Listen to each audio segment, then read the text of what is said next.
So welcome. We're here at the Marketing Information event. Really nice to meet you here. Lucas Hulsebos, CEO of DVJ Insights. I've been listening to a lot of interesting presentations already. Maybe you attended a few as well. A lot of inspiring topics. And I've heard about advertising, I've heard about methodologies. So what I really like to talk to you about today is about a topic that covers both actually. And that's emotion. And I think it's an important topic for both for researchers and for marketeers and advertisers. So a lot of people talk about it nowadays, and it's really important. But actually, how important is it? Can you tell me a bit about it? Yeah, I totally agree. Yeah? So it's really an important topic, and it's an important topic not only in the practical world, also in the academic world. Within DVJ, we work very closely with a lot of academics around the world, and one of the things that you see is that how important emotions are, and that starts already at the beginning of advertising. And most people in general, they like to avoid advertising. People are willing to pay even additional money to avoid advertising, and that's actually already quite a strong emotion, because avoidance is one of the 7 most important emotions that people have. And if you think about advertising avoidance and how to make sure that it doesn't happen, there's a lot of research available that emotions and creating an emotional connection, so making sure that people are willing to listen or to watch your advertising, the main road towards more attention, more engagement are emotions. So that is really something that is important. Yeah. But that's easy said, that it's important, of course. But can you also maybe support that a bit further? Maybe some examples. Why is it important? Well, the advertising avoidance is important because that's the general default of people, is to avoid advertising. And you all know the thing that happens the moment you're watching television and you start stepping away. The only moment you don't step away is that moment where you see something you really like, and that's mostly something that you feel closely emotional related to, not because it's relevant, but more because it's just very nice to watch, and that's an important emotion. But also in other forms, in emotions are important. For example, Kahneman, a well-known writer, also I've heard the name today also many times, and he talks a lot about unconscious behavior. And in order to, a lot of things that you do decide unconsciously, we don't do a lot of things conscious. And that unconscious mind is also influenced a lot by emotion. And let me give you another example. You also have Les Binet, also someone who's cited quite often. And he always says you should invest 60% of your advertising money, you should invest that in brand building activities. And the key to create brand building activity is emotional advertising. So from many angles in the academic and practitioner world, there's a lot of emphasis, a lot of focus on creating emotion. Emotional advertising, you hear it, people say it all the time. Yeah. So a lot of people are talking about it, maybe discussing about it, but why is it then in practice still so difficult? Yeah, emotions are very hard to predict. So you never know how people actually respond to your advertising. And the main challenge, or the main thing that is necessary to create an emotional connection, is creativity. The creative quality of your advertising is very, very important. And as you have in many professions, there are not a lot of very good creative people. And also the best creative people do not always make advertising that creates that emotional connection. So in order to create something that builds that emotional connection, which is hard, because you have to overcome the default of avoidance, you have to overcome the default of ignoring, neglecting. If you then have advertising that creates that, creativity is really driving that. And creativity is different every day. What works today doesn't work tomorrow. What works tomorrow doesn't work the day after. So all the time you have to create something new. And especially if there is already so much things created, it becomes even harder to find something that is creative enough to bring that emotional connection. Yeah. Okay, interesting.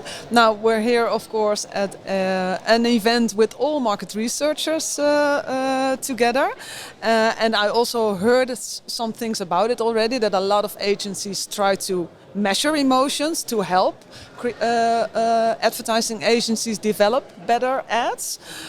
What's your opinion about that? Measuring emotions in practice? Yeah, it's a little bit the same as the importance of emotions and building emotions. And for creative people, it's really hard to do that in the best possible way. For researchers, I notice it's also really hard. If you listen to what people or companies say about how they measure that, most of it is based upon complete nonsense. So you see a lot of really stupid assumptions and things and that all starts with the idea that you force attention, you force one part of the emotions, and most of the research in advertising is based upon the fact that people see something from start to finish. You force people to watch it, to something.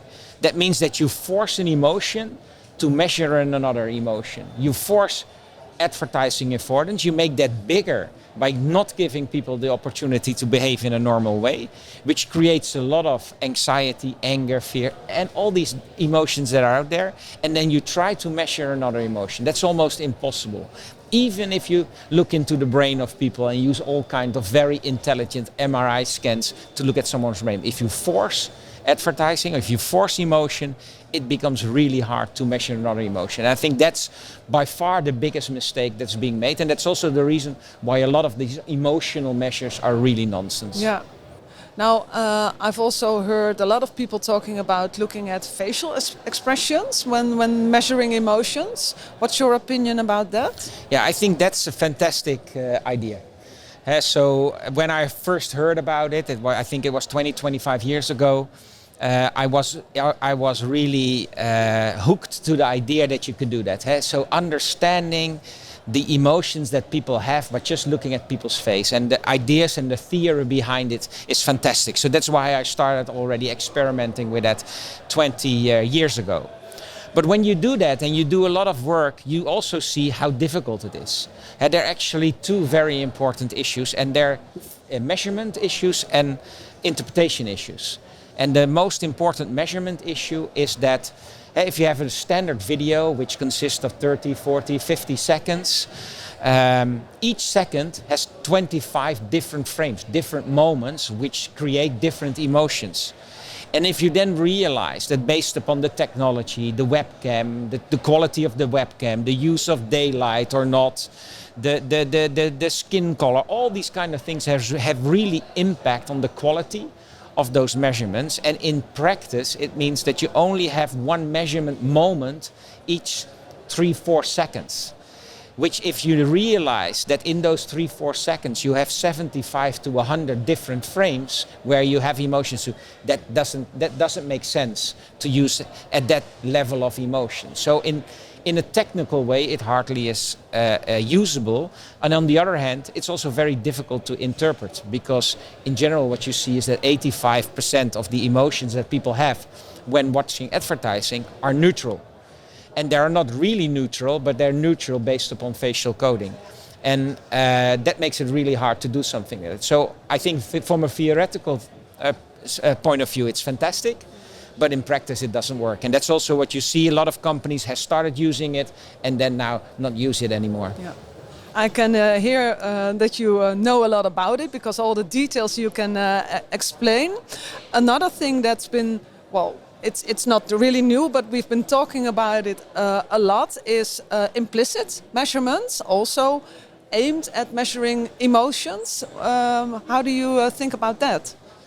Also, I think also there, it's from a theoretical standpoint fantastic. It is basically the starting point is a Harvard tool, the implicit association test. What you see is that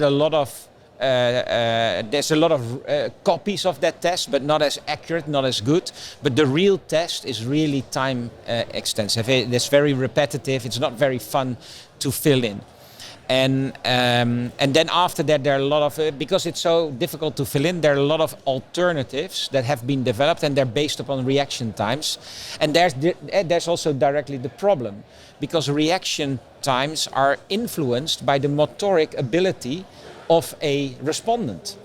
And at one hand, the using reaction time measures the nuances of emotions and can measure the nuances of emotions, but because of the measurement mistakes or the measurement bias, because of the motoric differences, that creates so much bias that, or arousal, as they say in most cases, that arousal hardly makes it possible to measure it in a good way. So what we've learned at the end is that these implicit tools are very hard to operationalize and also very low in their predictive value to what really happens in market. And that's simply because of the measurement mistakes. Yeah, you worked with it in practice as well? Yeah, also we've tried out and validated a lot. And it's a little bit related to how we do things at DVJ, what we try to do if there's new developments or new things popping up anywhere in science or in the practical world. We tend to validate that very large scale, work with universities in order to do that, and then we just try to find the best solution. And sometimes the best solution is the solution that we already have used for 20 years, and sometimes a new solution is the best. But we try to validate all these things very extensively. Yeah. So implicit measurement wasn't the full answer then to measuring emotions. If facial coding, well, it isn't as well. Of course, I'm very curious then to hear from you. Do you have an idea on what we should do?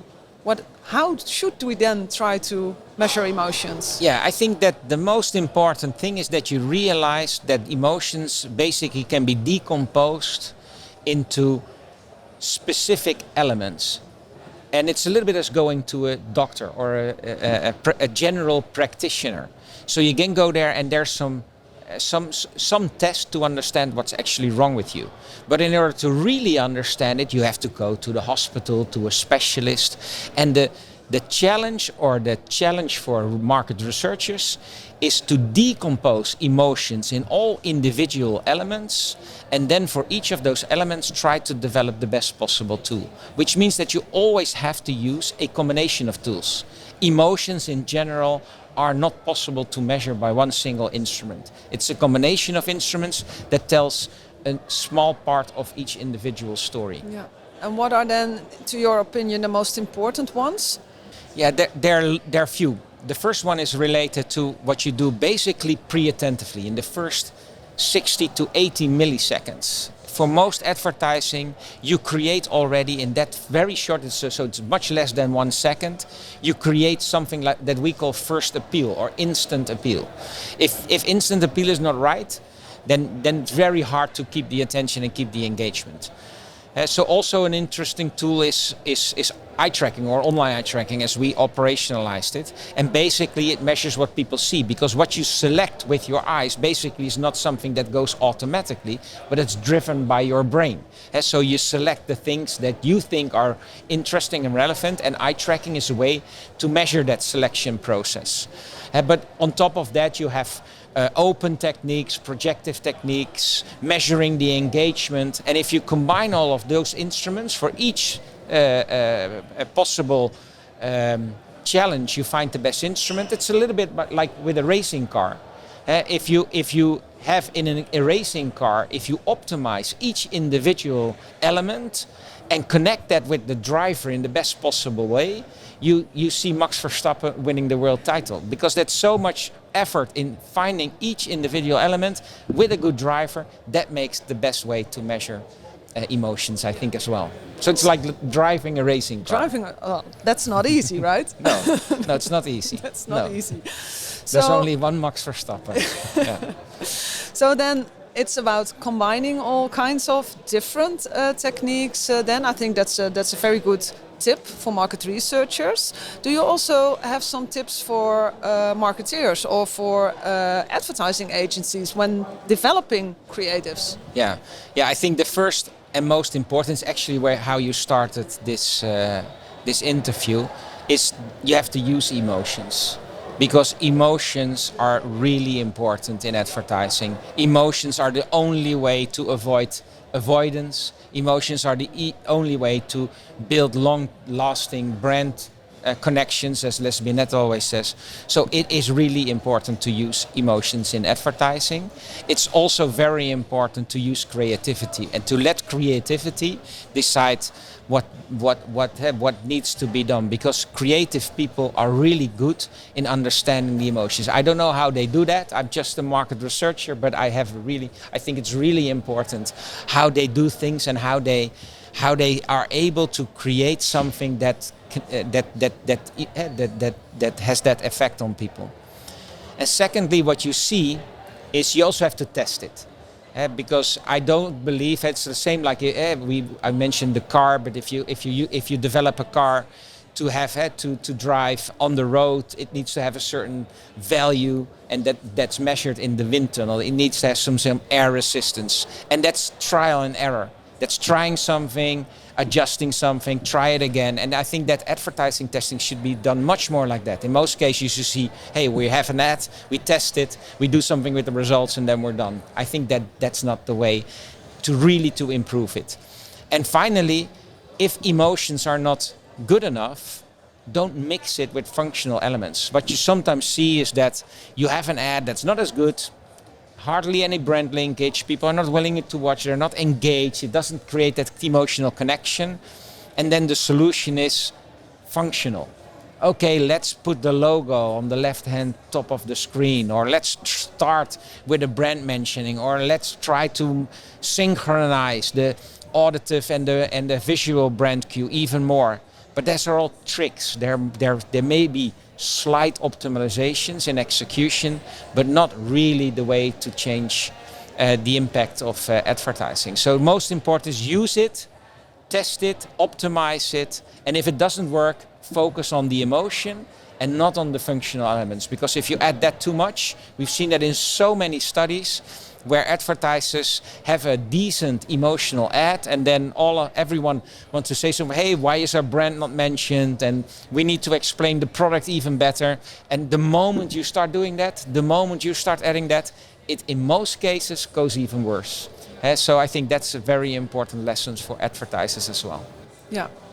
Well, thank you very much. I think we have some nice tips now, both for market researchers and for creatives. And I hope they've learned a lot about it and will put it in practice as well. Yeah. Thanks again. Thank you. Bye.